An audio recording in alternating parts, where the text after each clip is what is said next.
to set up a hypothetical network flow problem with 4 points 1, 2, 3, and 4.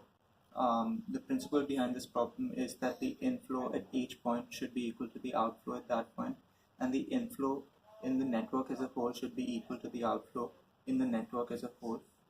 The second step to solve this problem is to form equations in the terms of x1, x2, x3, and x4, wherein x1 plus 10 is equal to x2, x2 is equal to x3 plus 30, x3 plus 70 is equal to x4, and x4 is equal to x1 plus 50.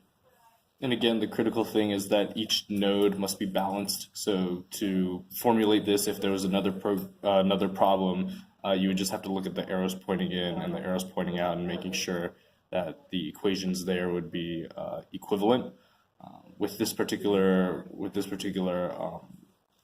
problem, you can see that all the arrows pointing in and pointing out are effectively represented by an equation within the set of 4 right there.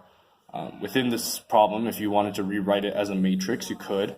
You would simply have to take the equations that are written on the right side, or the equations, and you would have to write it so that all the x's are on one side and all the constants are on the other.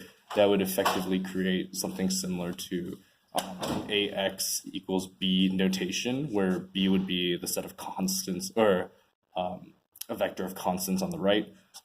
X would be all the x1, x2, x3, and x4, and then your a would probably be a set of ones, zeros, and negative ones, since we don't have any coefficients in front of the x values in this particular setup.